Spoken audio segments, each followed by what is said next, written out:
Is more than just pleasure. Wake up and live. Hello and welcome. Today is Monday, October the 26th, 2015. This is Paul Sandhu coming to you with another episode of Wake Up and Live Radio. I have on the line with me today a popular and repeat guest, Dr. Jim Willie, joining me from down in Costa Rica. Jim Willie has been on my program many times, bringing amazing information that is valued much by my listeners and myself. So without further ado, let me welcome Jim. Hello and welcome, Jim, to the program. Oh, it's good to be on, Desh. Been a while, and everything seems to be moving along in an inevitable path.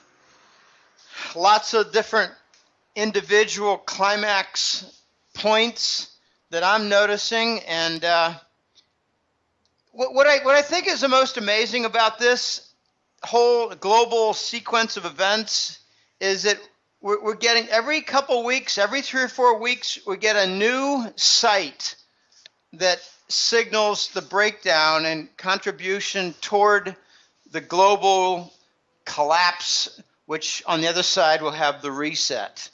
And the reset is a very nebulous and vague term, but kind of a scary concept. But, now I think the big surprising new point is Turkey.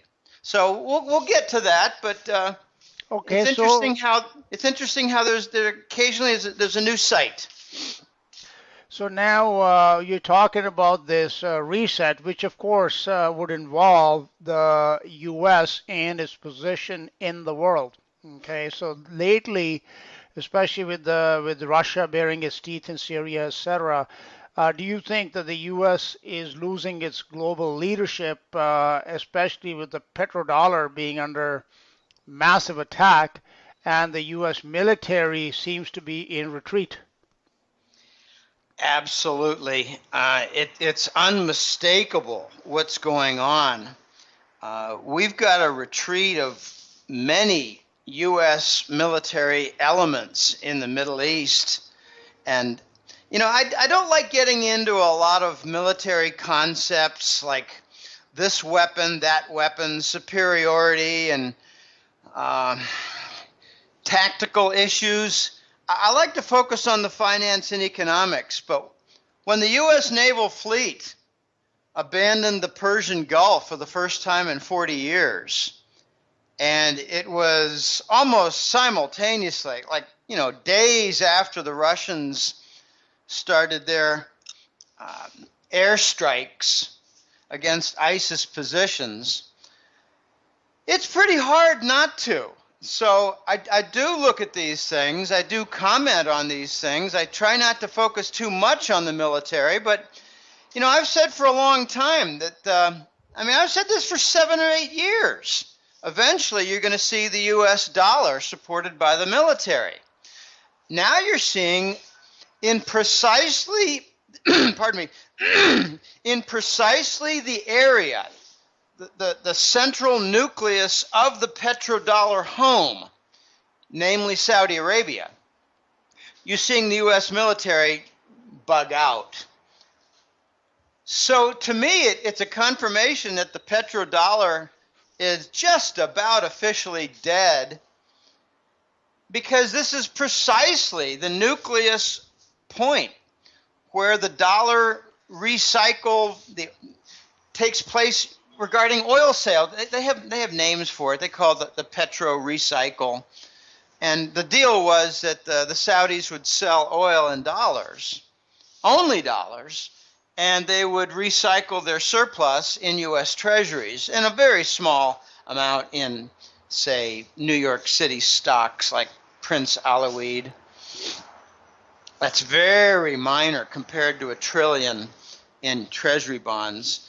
And the whole Persian Gulf is just loaded with $2.3 trillion worth of sovereign wealth funds. Half of it is owned by the United Arab Emirates.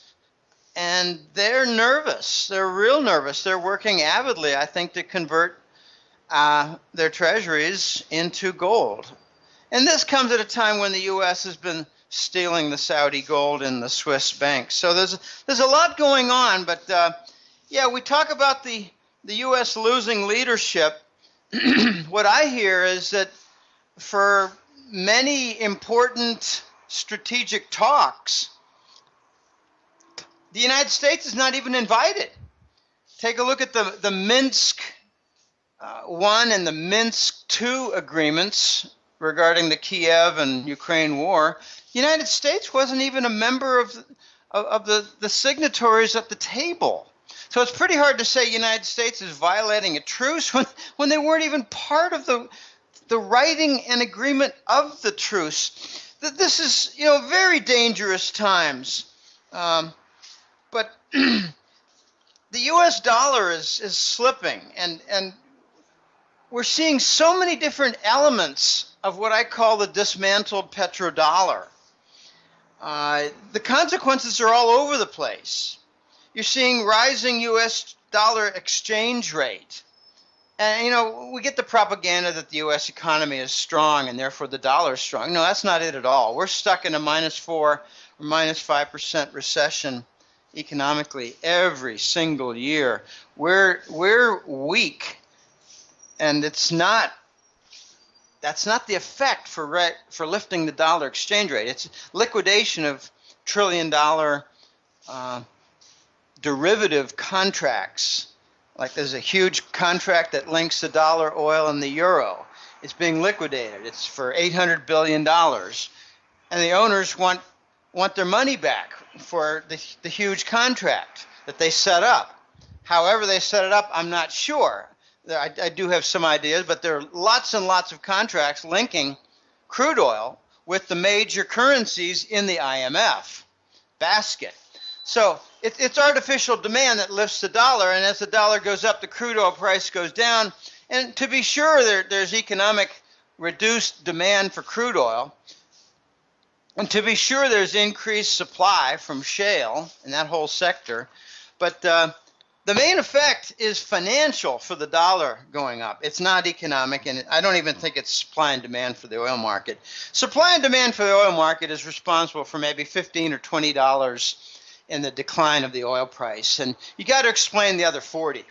The U.S. energy sector is in complete wreckage. It's complete tatters. I mean, I heard reports 4 or 5 months ago that the Rockefeller family has sold 80% of their energy assets. Really? So even they're getting out of the energy sector. So that's amazing.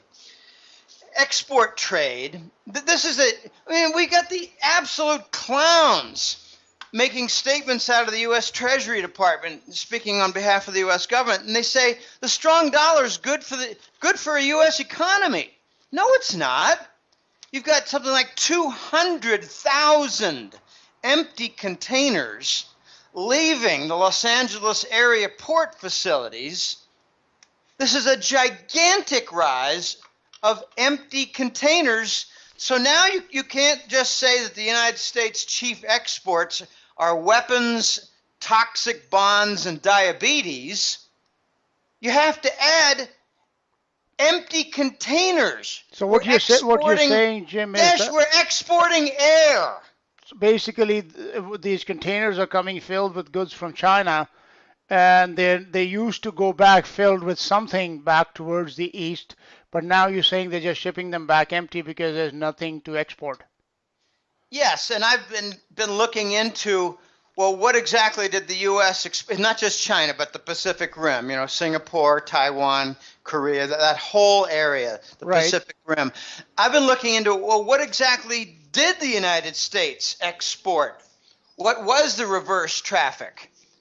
And it was scrap plastic, scrap metal, and scrap paper. Right, yeah.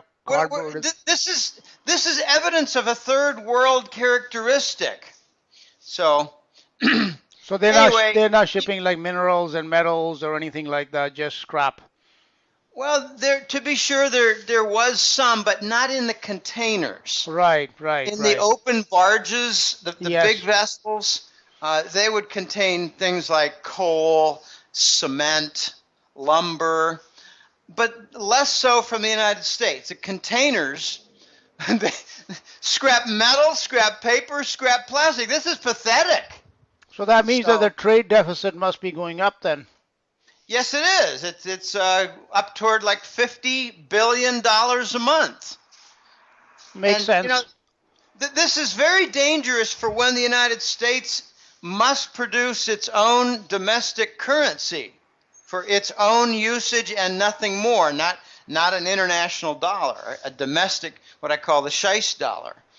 Because you've got 50 billion a month in imbalances that must be addressed. How is it usually addressed? With a massive devaluation. That's how. Right. Okay. So there's another side to this U.S. military and U.S. leadership fading. And I got to mention it because it's so important. I just don't want to dwell on it much here. The Russians have gone in to the Syria area and are obliterating through airstrikes, and they've promised to increase by a factor of 3 in the last few days. They're hitting the ISIS targets. This is the Islamic State and Islamic State of the Levant, ISIS, ISIL, whatever you want to call it. Islamic State is probably just fine. Islamic Caliphate is another name for it. And there's duplicity here. The U.S. military maintained a long list of targets, but we never attacked them. And the reason is simple, because they are from the United States. They're supported, created, funded, trained, supplied, everything. And we never hit the targets. So the Russians just took the list and slammed the targets. And it's becoming quite clear. The Russian Foreign Minister Lavrov made a statement that the U.S. created the ISIS guerrillas. They created the whole concept. And, I've got kind of the reason why. The reason why is kind of simple. The U.S. was frustrated with the Iraqi parliament because it was 2/3 Shiite. So we got out of town, the U.S. military left, and before you know it, the vacuum was filled with ISIS, which is narcotics-funded guerrilla mercenaries. And this is all becoming very ugly and very plain, and you're seeing some almost laughable new language used in the U.S. press. They're calling them anti-royal, anti-Assad, anti-Damascus troops. It's ISIS. They're trying to remove the word ISIS from the U.S. press. So the U.S. is getting caught being a main supplier and creator of the terror organization. Just like they did with Al Qaeda. Yeah, ISIS is Al Qaeda. Okay. Makes sense. So I don't like to get into that too much because it's not finance, economics, but when you start to see the U.S. retreat in a military sense from the defense of the dollar, then it does become a financial factor in the mix. So we're starting to see not just U.S. military defense of the dollar, we're starting to see the opposite, U.S. moving away. And I haven't gotten into anything about tactical superiority of the Russian military versus the U.S. I'm a loyal U.S. citizen who's very angry about what's been happening in the last 15 years, ever since 2001. Just put it that way. I'd like to see things restored, but we like to beat our chests and say we're the exceptional nation, we're the best in everything, we're the best in technology, we're the best in warfare, we're the best in finance, we're the best in sports, we're the best in movies, we're the best in technology. We're not. We're challenged in almost all of the above. And we're not first in a couple of very important things that were made evident in April of 2014 in the Black Sea, and the people at the Pentagon know exactly what I'm talking about. That some ship was disabled from what I have read. So USS Donald Cook. Donald Cook was cooked with some kind of high-tech energy weaponry, from what I understand. Well, their targeting systems were disabled. Right. The Aegis targeting system, Aegis defense and targeting system, was completely disabled. And there's lots of stories about how the Russians have been able to do that. So I think that's part of the reason that the U.S. got out of the Persian Gulf. And another reason was that the Russians sent some cruise missiles all the way from the Caspian Sea to hit Syrian targets. We're talking 1,500 miles or more away. That took the U.S. completely off guard. So it seems like the Russians are using the Syrian little theater as an opportunity, like a showcase. Could I add, or my observation for this would be that if the Russians were not confident that they are able to have some sort of superiority over the U.S. military might, I doubt that they would have actually stepped into the Syrian theater. Exactly. And I think it's a showcase for a few different important pointed features. And one is the small ship base as cruise missile launch point. The U.S. didn't know that the Russians had that. So all of a sudden, the U.S. figured and concluded, uh-oh, our fleet in the Persian Gulf is at risk. We better leave. Now, I think it's more than that. I think they had difficulty in getting refueled. Well, that's a big story which has not really played out in the media here about the fleet leaving the Persian Gulf. As far as I can remember, in my lifetime, that has never happened. So this must be. No, it's been over 40 years. Right. So right. to me, it's like the sentry has left the station, which has been important for fortifying the petrodollar.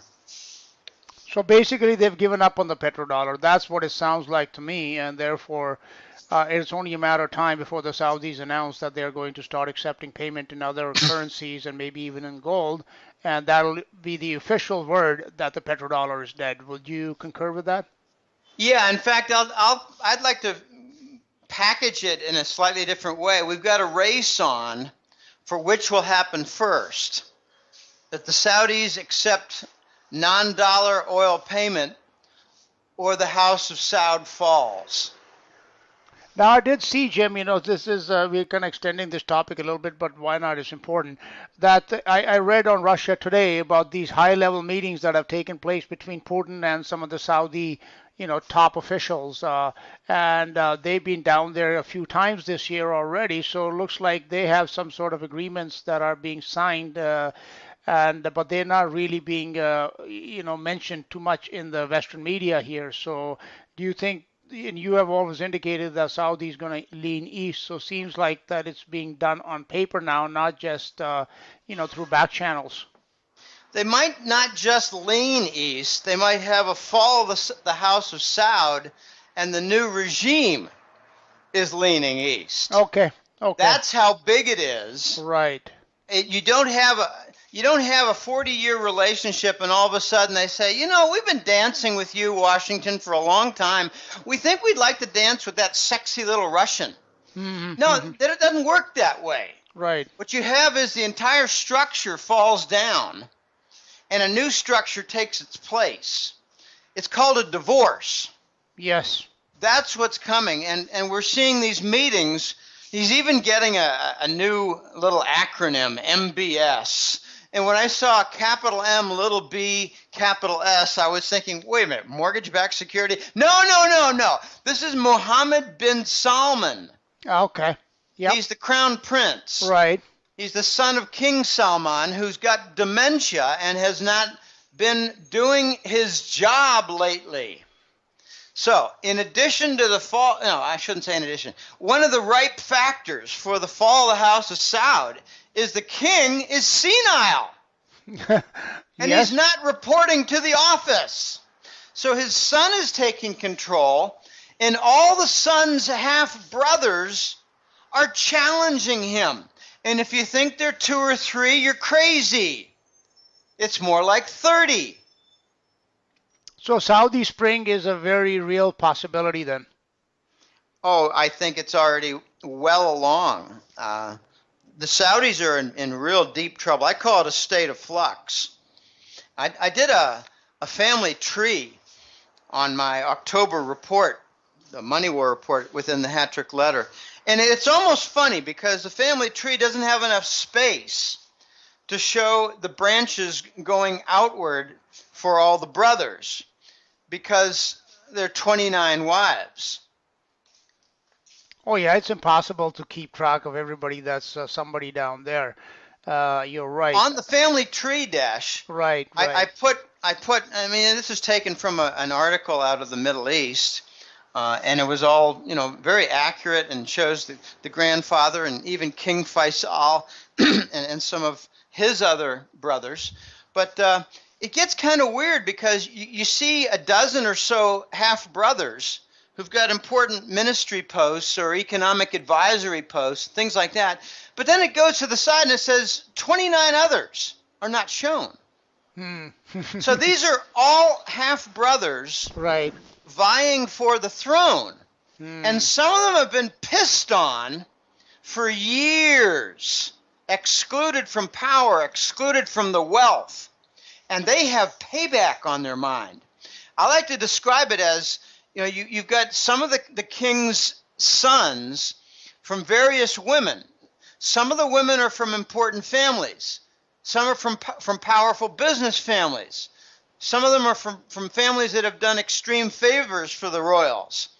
Others are not so powerful. They might have just had alluring daughters. So there's no homogeneity among all the women that produced the half-brothers. And it's way more than 30 half-brothers. So there's a huge battle for the palace control.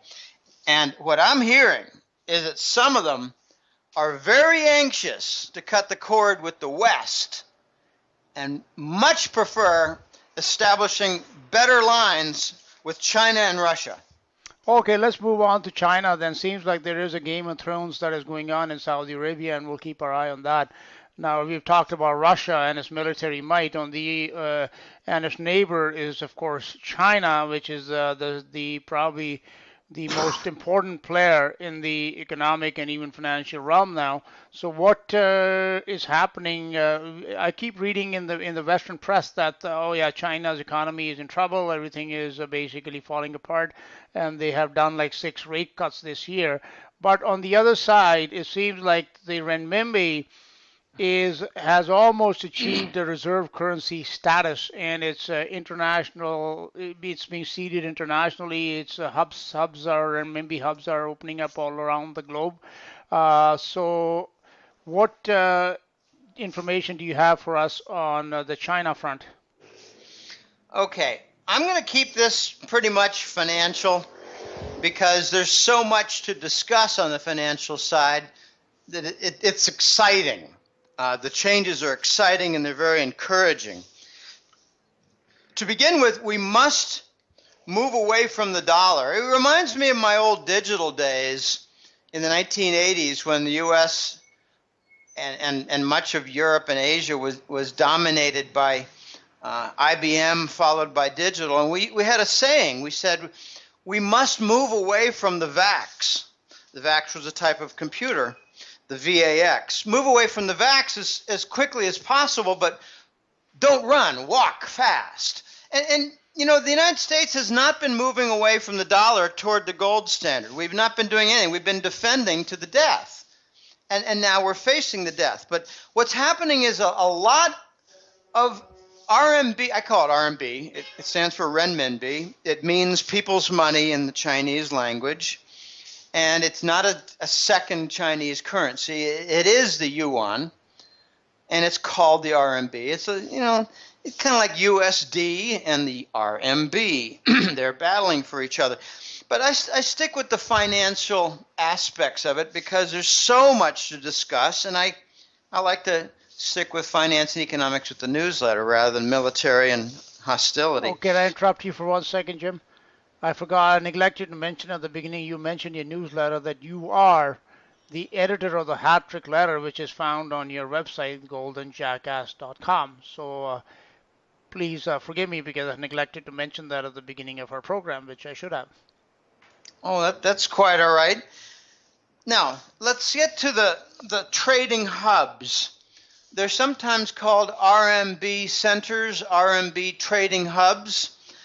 And we've got them right now in Frankfurt, Germany, in London, England, in Paris, France, and in Zurich, Switzerland. We have them now. The two biggest are London and Frankfurt. Frankfurt, Germany is their financial center. Frankfurt, Germany is the home of the Euro Central Bank. I'm not sure, but I think the Bundesbank is there also, the German Central Bank. I'm not certain of that. I'm quite... It's like the New York of Germany. Yes, it is. And they call it the Main. Their Wall Street is the Main. So, now I'm hearing that recently there's a new one with Prague, Czechoslovakia. Now, these hubs, they're not, they're not regular little, bank centers. They're very expanded bank centers. And let me describe the differences between a trading hub and, say, a yuan swap facility. I think there are 31 nations that have signed up to create a yuan swap facility since 2005 or 6. And I believe, I'm not certain of this, I believe Brazil was the first one. And it became the prototype. And now all kinds of nations, and we're talking about Western nations too, like France and Switzerland and England and Australia and New Zealand, they have yuan swap facilities. Well, first of all, describe a yuan swap facility. You got 3 gigantic Chinese banks, and you have 5 large Brazilian banks, and they settle all their bilateral trade among those 3 Chinese and 5 Brazilian banks without the dollar. So a yuan swap facility is a device, a platform for avoiding the dollar in trade settlement. Well, that's kind of significant, but it's also rather limited in what it can do. Here's what an RMB hub center does. It does that, but it also adds a currency exchange center where businesses, apart from settling trade, they just go out and arrange for, say, converting a whole batch of euros to RMB.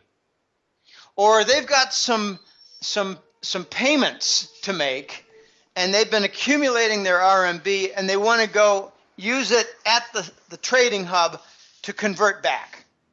Lots of different directions, and it's not for specific payments. It's for handling accumulated currency. Okay. It's an exchange center, a Forex window. Okay. Right. That's one function of an RMB hub center. Another one is very, very important and kind of overshadows all else, and that is a bond issuance center. And by that I mean the Chinese come to London, for instance, and say, we're going to sell $3 billion of a 10-year note for Chinese government debt. And we're selling it in RMB, and we're doing so in London.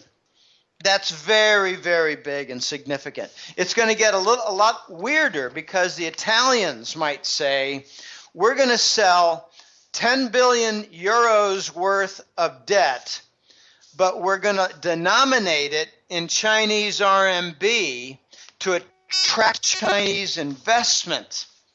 And by doing it in RMB for Italian debt, they will enable the investors to avoid a currency risk in the case of fluctuations or a vanishing act of the euro currency.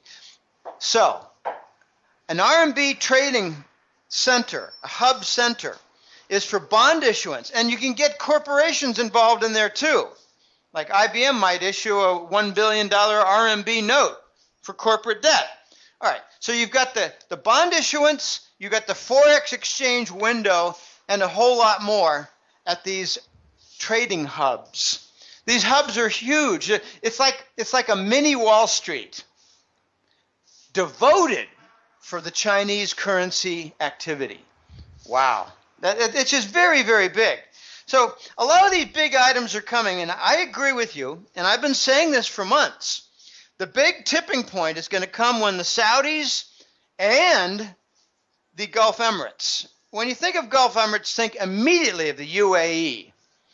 UAE has gigantic oil deposits, massive oil revenue from production, and not a very big population. So unlike the Saudis, they have a bigger savings account. So when the Saudis and the Gulf Emirates, led by UAE, announce that they will take RMB for oil sales, to me, that's the death sentence for the dollar. It's the complete wreckage, the headache ball, knocking down the petrodollar building and whatever is left of its foundation. That's a game over signal. And it's coming.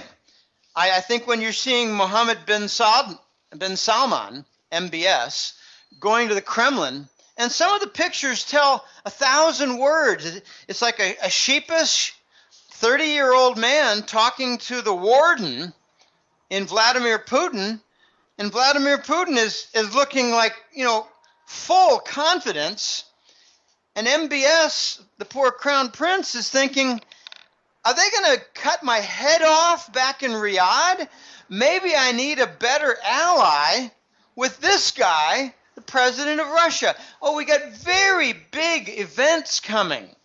And I think the Persian Gulf, the Gulf Emirate nations, I think they're going to play a very big, important role. It gets extremely complicated when you drag in ISIS, which has a lot of Saudi guerrillas involved.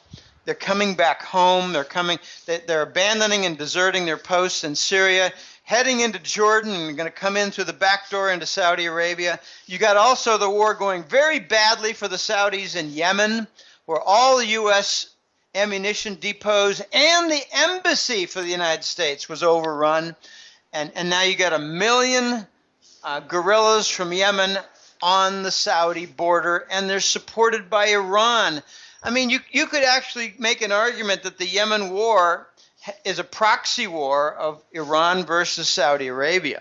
So there's a lot going on here. Who's going to win that one? Yeah, for sure. The Saudis are not going to win. That's why I'm putting my money, Desh, on the fall of the House of Saud. I would agree with you. By the way, Jim, did you see that story about the Queen giving the Chinese leader tours of Buckingham Palace and everything? So this idea that London is courting, the Chinese to become a major renminbi hub is certainly true if the Queen's getting involved in it too. Yeah, I think the Queen is a bit of a figurehead anymore, much less important figurehead than she's ever been before. I think she's being permitted to live out her reign because there's so few years left. All they have to do is deny her some children to sacrifice, disembowel, and drink on the blood, and I think her longevity will be shortened. No, but I mean even symbolic. But basically sucking up to the Chinese and just the treatment that they were given. It shows the importance of China to the Western world. Absolutely. I spoke rather disparagingly, not facetiously. I'm not being humorous when I talk about drinking the blood of children for the Queen. I think she's a Satanist. But they did give royal treatment to the Chinese. It was President Xi and his entourage.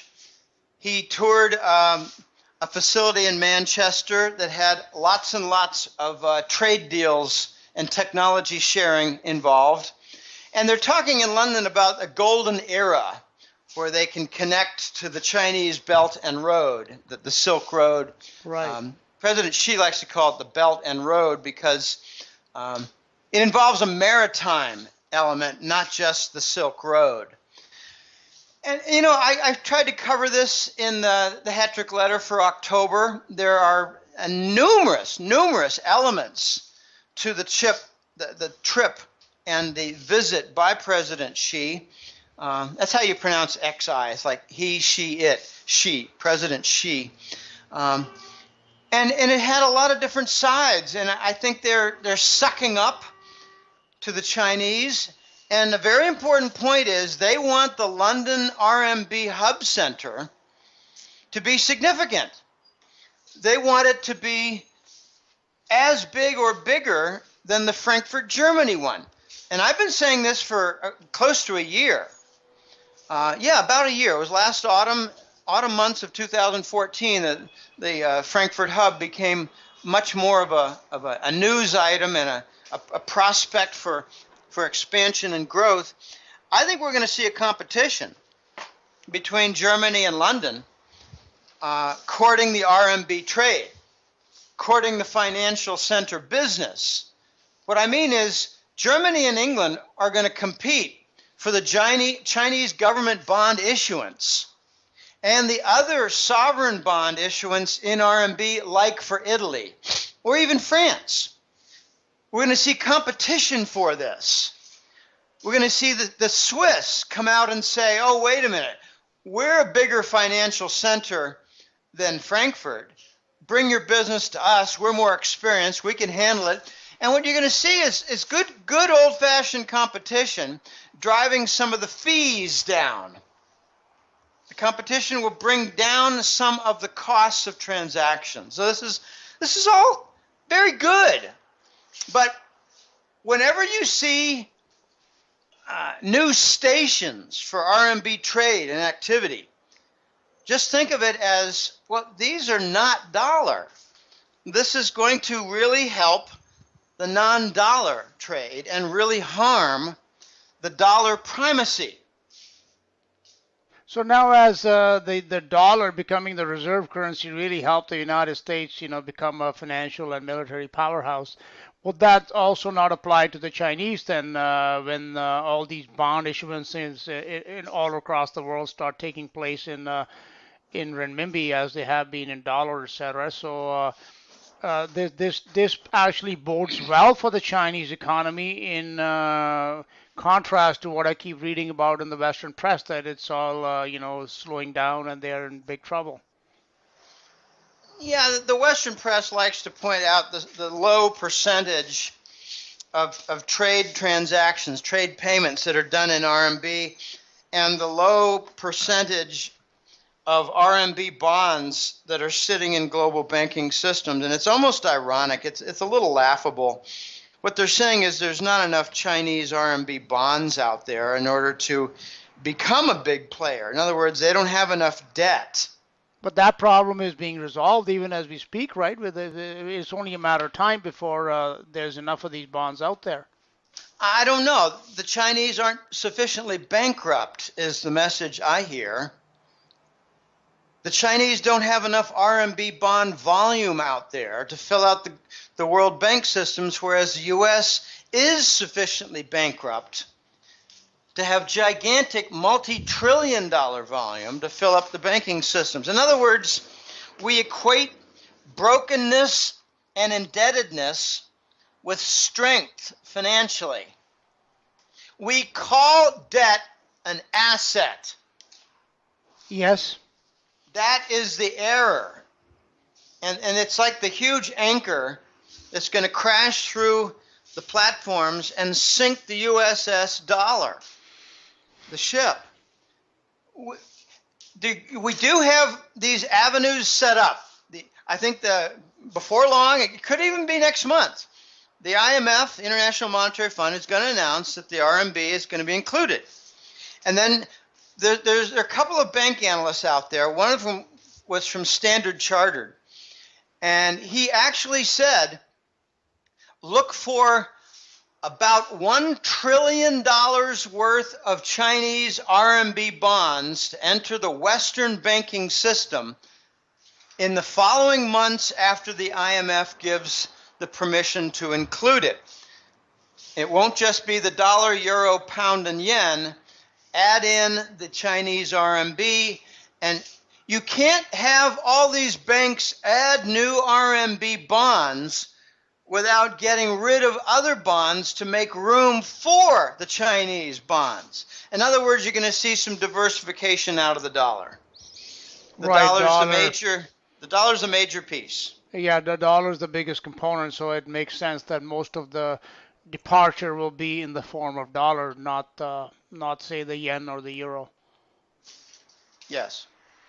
All right, all right. Well, again, these things you've been speaking about for a while, Jim, and they are happening now. So my hat off to you, Mr. Hat-Trick Letter, and let's talk now about what it means for the U.S. And its the dollar and its position and role in the world. Now, you covered this in our last program, something to the effect about that the U.S. Treasury bond, this whole facade is cracking and, crumbling. Can you please elaborate that, and has much happened in that area since the last time we spoke?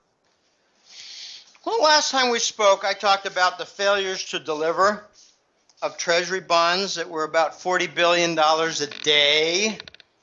And do some simple math, and you come up with about $1 trillion a month in hidden QE from failures to deliver using the reverse repo window. I was guessing, just based on what's missing here. You've got failures to deliver of about $1 trillion per month. Where's the other side to that? And I concluded with a good deal of confidence that the other side of that was the reverse repo window, with the Fed shoving money into the Wall Street banks under the cover of failures to deliver. In other words, the Wall Street banks were naked shorting U.S. Treasury bonds, which means they were selling bonds that they did not own, right, in order to get $1 trillion a month. Okay. Now what we're seeing was confirmation of my, I love the word conjecture. Conjecture makes guessing sound so much more scientific. But I was putting forth the hypothesis that they were using the reverse repo window to conceal $1 trillion a month in slush money, hidden quantitative easing, hidden QE, so that the public wouldn't say, wait a minute, you're printing $1 trillion a month? I thought you said it was only 40 billion. No, it's 20 to 30 times what they publicly admit to. QE is over $1 trillion a month. This is major African Zimbabwe-style monetary policy. All right, here comes the confirmation. The Fed, U.S. Federal Reserve, they've got a tracking. I don't know what exactly to call it. They follow a certain series, and they track the reverse repo volume. And it's suddenly up $2 trillion in the last couple of months. There's your confirmation. And then we've got a chart. It's straight from the Federal Reserve. This is not a poppycock source. They're admitting to their $1 trillion a month volume in hidden QE. Okay, it's on the Federal Reserve websites. I show it in the hat-trick letter with some graphs. Hats off to Mike Maloney. He's an intrepid analyst out there. He's been on the same thing that I've been on. Okay, I'm not alone here. Sometimes I feel like a lone voice in the wind, but I'm not. There's several other guys out there who are on top of this situation. So we're getting to the point now where it's becoming very obvious that the US dollar is being supported by trillion-dollar per month illicit support. It just can't stand. You've got numerous countries dumping treasuries now. Just for instance, China, 100 billion in July, 100 billion in August, 50 billion in September. These are round numbers. 250 billion in 3 months, and wouldn't you expect the 10-year yield to zoom up toward 4 and 5%? No, it's stuck at a very managed 2%. It's in a range between 1.9 and 2.2% right now. And I think it's going to challenge the 2.0 and go down because the Fed did their second taper talk bullshit exercise in the last couple months and pretty well let it be known that there's not going to be a rate hike. And they did the same kind of bluff in the summer of 2013. I called it a bunch of rat shit bullshit propaganda.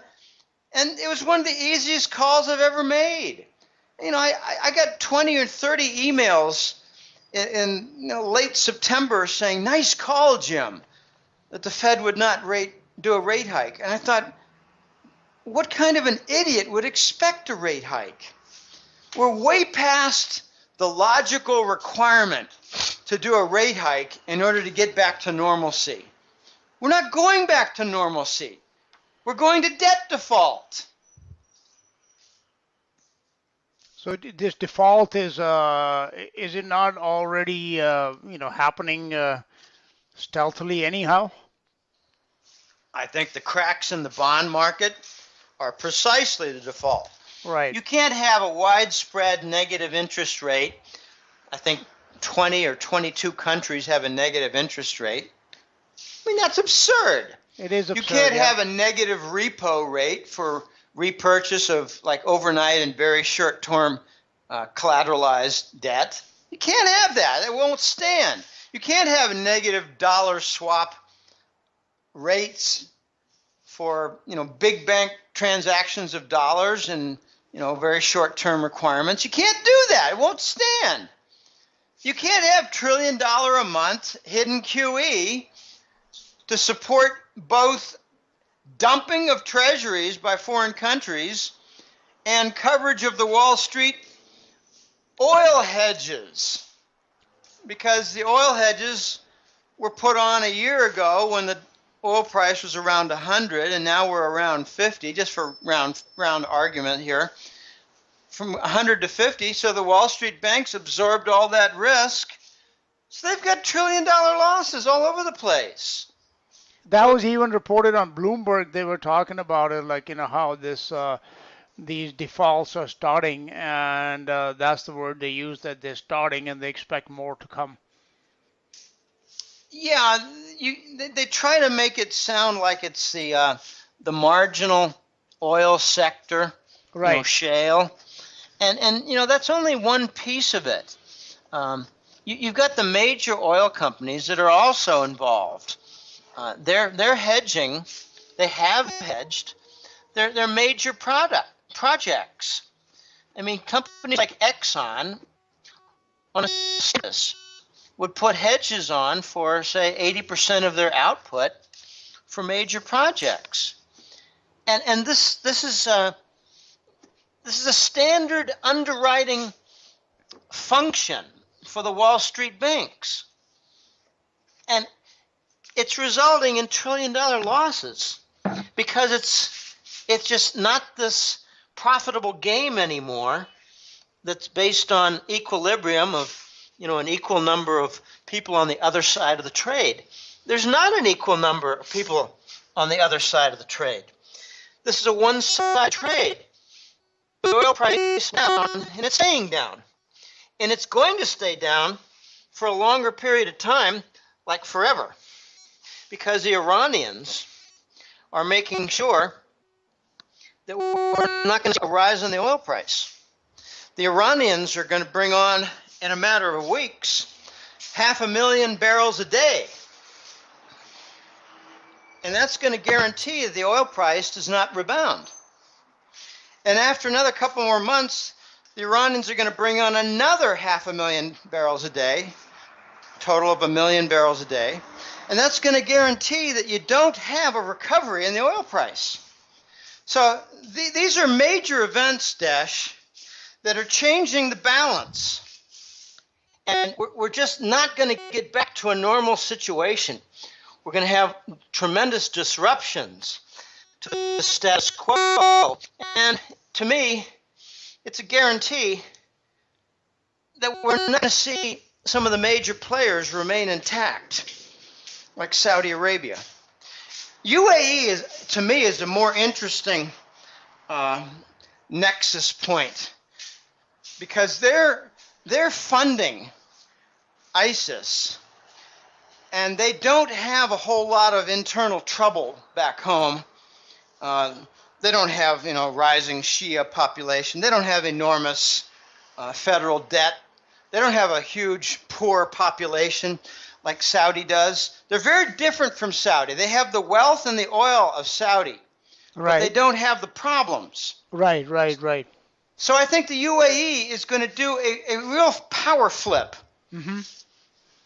They were also, I can't think of the Nayed, I think his name was Nayed or Nayez, King Sheikh Nayez was also on the mission with the Crown Prince of Saudi Arabia. Mohammed bin Salman was joined by Sheikh Nayez at the Kremlin, representing the UAE.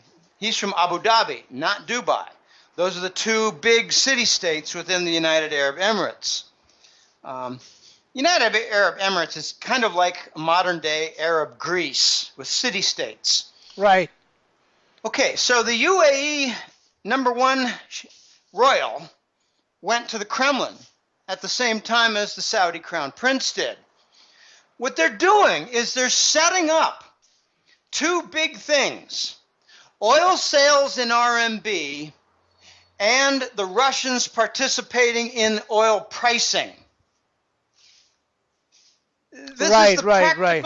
This is the practical side of dismantling the petrodollar. Yes, that would make sense that the Russians would definitely want a hand in the pricing of oil. And what it means is that the Russians are going to create the military alliance in the Gulf region that displaces the U.S. military presence. So when you saw the naval fleet exit, right, think of it as a vacuum soon to be filled by the Russian military. So and the Chinese military, I think both.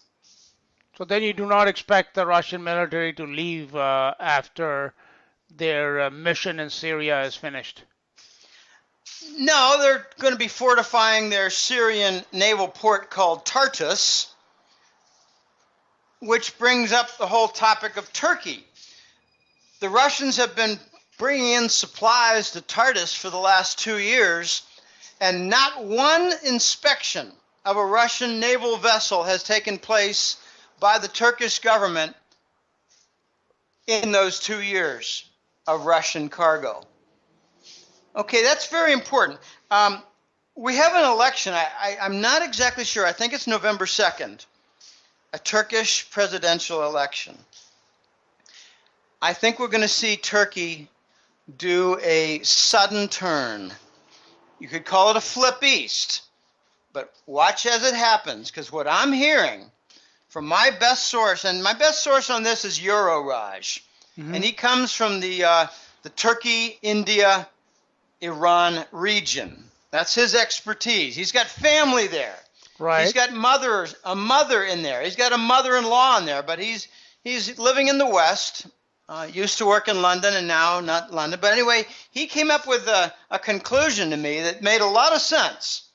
He said if Erdogan wins the Turkish presidential elections in 2 weeks, he's probably going to flip east in order to keep peace and call it the new mandate, in order to form a coalition that has some kind of staying power in the Turkish parliament. And if he doesn't win, his opponent's going to flip even faster east. So we've got the existing power player in Erdogan, who's a bit of a U.S. puppet. Notice that a few months ago he rescinded the Turk Stream pipeline with Gazprom. That's right, he did, yes. Whereas a year ago he was eagerly signing up and licking his chops for all the money that Turkey was going to be bringing in from the gas pipeline trade and the jobs for the construction. This is multiple sided, but he backed off on all that from pressure from the United States government, which doesn't believe in commerce and trade and construction. They believe instead in war, destruction, wrecking power plants, destroying marketplaces, destroying schools, destroying warehouses. Just in the last few days, the United States announced they were taking hits, ordering airstrikes against ISIS strongholds, when instead it was the Aleppo electric generating station that got hit. So the U.S. knocked out electricity for the city, claiming they're going after an ISIS stronghold. What about all the bombings in Turkey? Like, what message is being sent there? Well, that's an internal issue where it looks like the people who are not happy with the U.S.-Turkish relationship are letting their voice be heard. This tells me that civilian bombing incident, to me, told a very powerful story that Erdogan is going to flip east or he'll be removed, and the flip east will be even faster. That's what the internal violence means to me. Okay, that makes sense. So then these political alliances, along with all that's going on in the financial realm, are also happening all at the same time. So there is, you could say, a new world order that is being shaped right in front of our eyes, but not exactly in the way that people have been talking about it in the past. I think we're seeing a new Silk World order coming into view. How does Germany fit into this now? Well, we haven't talked about Germany. Wouldn't they need to play a major role in this too? Yeah, unfortunately, they're playing a U.S. puppet role and causing a lot of problems within Germany. There's a rather significant impact from the lost Russian business. I've mentioned before a few times that there are 3,000 to 5,000 German businesses inside Russia with, actual presence from contracts and delivery and things like that. I noticed something really important. Two big events, one symbolic and one more nuts and bolts. There's a German author, and it's a woman, and she has an expertise regarding more Eastern German issues. And let me see if I can come up with it. I can't think of her name. There's a symbolic and there's an actual writer. Okay, her name is Gabriele Krohn-Schmalz. Gabriele Krohn-Schmalz is a German broadcast journalist and author with an academic background in Eastern European history and political science. She's the author of several books on Russia and currently works as a freelance journalist. She's highly recognized and renowned intellectual and a public figure. The scene was a recent launch in Hanover, Germany, of her book entitled Understanding Russia, the Battle for the Ukraine and Arrogance of the West. Okay, this Krohn-Schmalz woman is acting kind of like a lightning rod for opposition of the current U.S.-led policy shoved down the German political throats. She's a lightning rod for opposition of things like editing out in the journalism of Germany anything that says something positive about Russia and negative about Washington. So we have extreme censorship in Germany right now, and a lot of opposition to it growing right now. Okay, that's the actual lightning rod issue going on. When you have a major, it's like kind of like John Kenneth Galbraith coming out, or James Grant coming out and saying, we don't like all this propaganda that's negative about China or whatever. Right. Major intellectual, journalists, and literary, financial, political figures are now stepping forward in Germany saying, this is enough. We're hurting the German state by following the American path. The Russian sanctions aren't doing us any good. The Russian sanctions are up for renewal in a matter of a couple months. And I think you're going to see some splintering of nations. All right, so I mentioned two signals. That's the real one, the tangible one. But there's another one. And it's the appearance of gallows made of wood. You know, I'm not talking about 5 stories big. I'm talking about something in front of what I believe is the German parliament. And I could be wrong about that, but it's in front of an official German government building. Right. And what I say is the Germans are growing very angry, feeling betrayed by their leaders. The evidence is in vitriolic debate, and not so much in cartoon editorials, but in actual gallows put in front of the government buildings with the name of Gabriel and Merkel. Gabriel is like the vice chancellor, right, behind Merkel, and Merkel is their, sort of president, the chancellor. Sigmar Gabriel and Angela Merkel have signs with a noose around them in gallows in front of the German parliament. And I guess they're not winning any fans over with all this Syrian, not necessarily Syrian, but these refugees that they are so-called refugees that are pouring into Germany.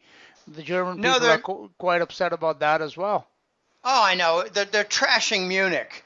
But what I regard really important right now is the finance minister Schäuble of Germany is making open statements that they are fully behind the Russian initiatives to clean out the terrorist element in Syria, and that the United States is no longer credible in their approach. So the United States has been saying hands off to attacks on these ISIS locations, and we're being identified as the landlords of terror, the warlords. The other indication is coming from the former Luxembourg head named Juncker, Jean-Claude Juncker. He's making other statements that the Americans have been involved for 2 years in Syria and have made no progress at all except to destroy the infrastructure of Syria. Okay, so the battle plan of the United States is becoming revealed.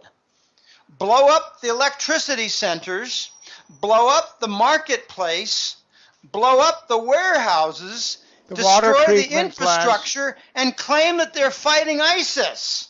Right. Our duplicity is being put forth on stage, and Schäuble, the finance minister of Germany, and Juncker, who I'm not sure, I think he's an EU commissioner, or else he used to be, but he's a very influential figure. He's kind of like...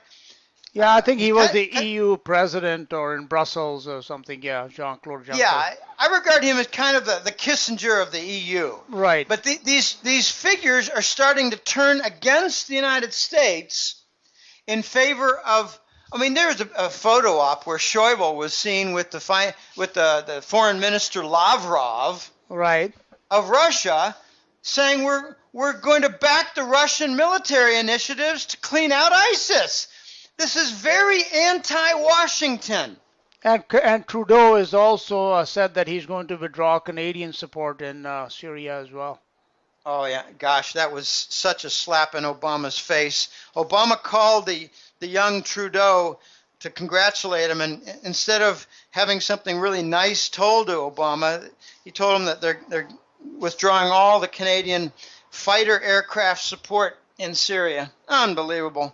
So the United States is very isolated and what I call unmasked for its support of the terrorist element. One of the biggest exports from the United States is terrorism. Diabetes, toxic bonds, war material, and laced vaccines. This cannot continue, Dash. Well, people inside the country, inside the United States, they may be oblivious to these things because, it's time for the World Series and NFL and all that. But people outside the world who are impacted by these exports that you are mentioning, they certainly are aware of it and they're fed up with it. Yeah, and now some of the most important figures of Europe are fed up with it, and they're realizing if we continue to side with the United States in this terror element and movement, we're going to suffer in the future for it. So we have a number of tables being turned on the geopolitical side, and this is extremely important and very new. So anyway, let's try to wrap this up. I've got something that I need to do, but all right, that's good. That's good. So that's enough information to chew on till the next time. And major moves are happening, and this is something that you did say at the beginning of the year that this will be somewhat of a watershed year, and I must say that it has been, not just in the financial realm but also in the geopolitical realm, that these sides are being taken, lines are being drawn, alliances are changing.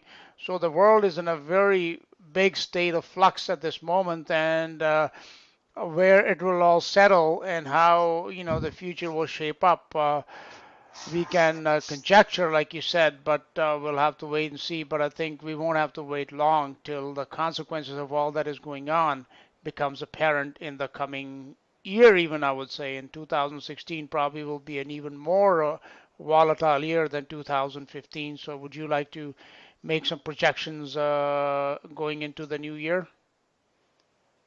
Not really, except wider understanding that the dollar must be replaced in global trade and global banking. The dollar is going to be recognized as on the way out.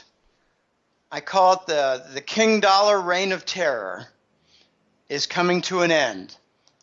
And the move by Russia to clean out ISIS is a principal part of that ending of the terror. The war on terrorism by the United States is a war and export of terrorism. So that's all being laid out in the open, and I think by early next year it'll be quite clear that the dollar is on the way out, and the RMB will be kind of a transition tool toward the eventual gold standard. I like to point out 4 pivot points for change. You can call it tilting east, or you can call it disruptions, whatever you want. But Saudi Arabia, Turkey, Germany, and Britain. They're all going to be important stories. They're all going to be very, very pivotal in making it clear that major change is coming, and that the dollar just cannot stand in its current form as the leading pillar for global finance and global trade. I look for the RMB to make gigantic strides in the next few months, more so in banking reserve systems than in trade. But as soon as you see the Gulf Emirates accept RMB for oil, you're going to see a quantum giant leap in trade settlement share for the RMB. And then you're going to have a race on for both the banking reserves and trade settlement. And RMB is going to make giant moves, and the dollar is going to make big, big moves down. So that's what to expect in the next year. Pardon me. It's going to be interesting. It's going to be exciting.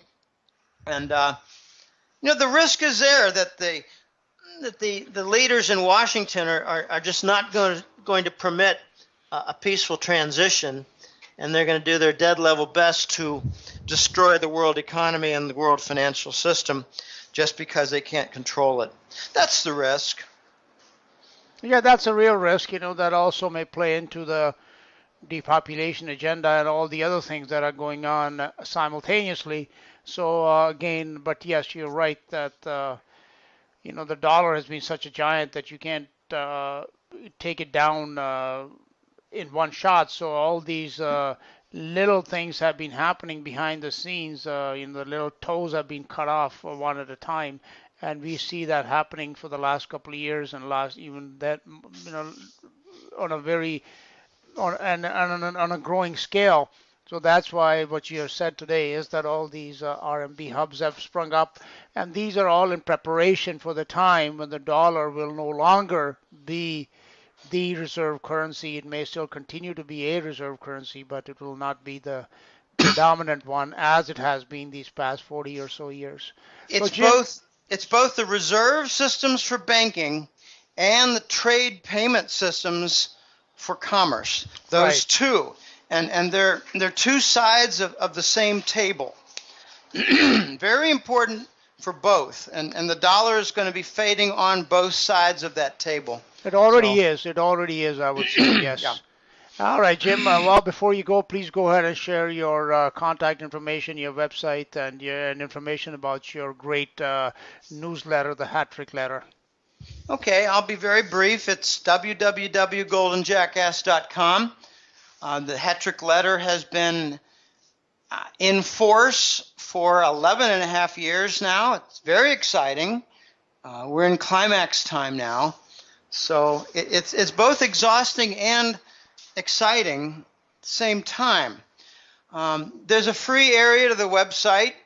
Go to the main web page and you can see a lot of interviews like this and pretty much one public article per month. I didn't do one last month.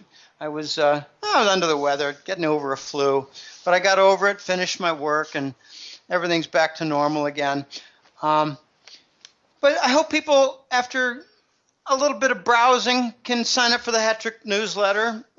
Some of the nicest compliments I get are, I was a subscriber and a client for a couple of years, way back in 2009, 2012, and I came back and I really missed it. I like hearing that. And I also like hearing that, I was a follower of your work and did a lot of browsing around and listened to the free interviews and read your public articles, and I just figured I wouldn't sign up for the newsletter, but finally I did, and I'm realizing, oh gosh, I should have done this a long time ago. I love hearing stuff like that, so I hope people can go to the goldenjackass.com website and take a look around and sign up for the newsletter. I don't think you'll be disappointed. So it's a pleasure being on again, Desh, and we always have a good discussion. We sometimes have a lot of fun. So it was a pleasure being on, and I thank you for having me, and good luck to all for a turbulent next few months. Likewise, Jim, thank you for coming on. Thank you for taking the time to talk to me and my listeners. And it's always a pleasure to have you on as a guest. Your information is, second to none, and I really do value it, as do all the listeners. So, my friend, you have a great day down there, and we'll be talking to you in the very near future, I'm sure. Okay, excellent. Thanks for having me on. Bye now. Bye.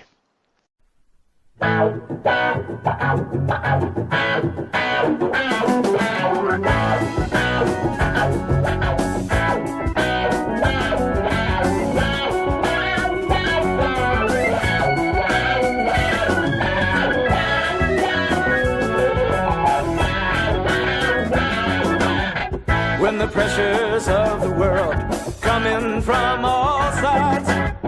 What is it that you do? Do you run and hide? Do you run and hide?